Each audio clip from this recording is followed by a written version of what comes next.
What was the one shift that I made that allowed me to stop doing more, but allowed me to start earning more? This is such a cool question, and I'm so excited to answer it. The shift that happened for me, moving out of that hustle and into that flow that I'd heard so many people talking about, and I had connected it to, I'm not feminine enough, or, oh my God, maybe I'm in my masculine too much, or my business is hustling. Like, no. It's none of those things. So please stop questioning yourself. Please stop listening to all these people out there. How you stop hustling and how you start earning money even while you sleep is all around your systems. It's all around your offer suite and it's all around your automations. Now, there needs to be an automation or a process or strategy that's set up in all areas of your business. So let's start with, how are you meeting people? That's the first thing you need to cover. So what's your daily network expansion? How are you literally meeting 5 people a day? That's step 1.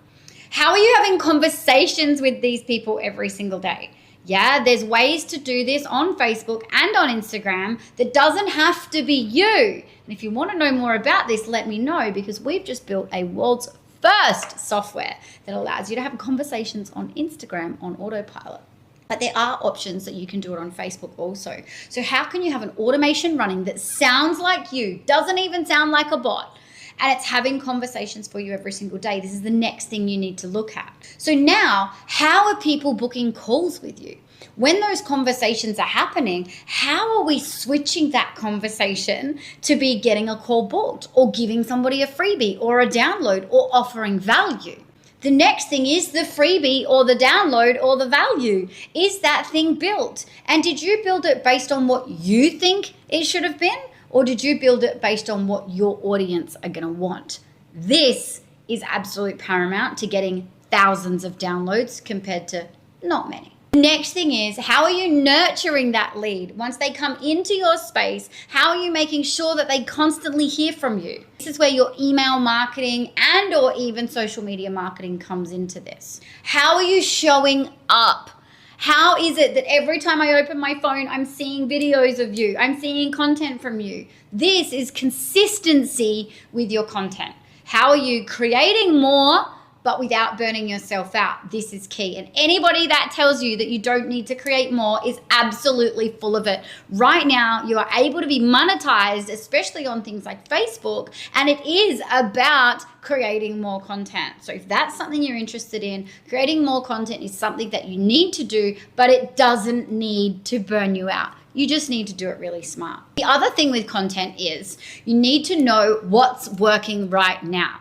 Do not just show up because you know you need to show up. You slap an image up on Instagram, you write some junk that goes with it, and you think to yourself, tick, I did that today. No. You need to make sure that you know exactly what's working on that platform right now in order to get you likes, views, comments, and shares, because this is how Instagram is rewarding your account with viewers and engagement, right? This is the game. So please make sure that you know how to play the game. How do we turn these views into sales? Well, it comes down to the conversations and connections that you're making. Do you have these every single day? Are you meeting people? Are you finding out why they connected? Why did they add you as a friend? Why did they start following you? Because quite often these people have heard about you, been referred to you, seen something you've posted, or like what you're about. Ideally, every single new follower on Instagram is a potential lead. It's a potential person that wants to be in your world. They've chosen to take that action and to follow you. My question is, if you want to be able to do less and earn more, it's really time to start having a look into your systems, your strategies, and your structure, and putting as much automation into place as possible, which is going to allow you to show up even more online, but even less in the background.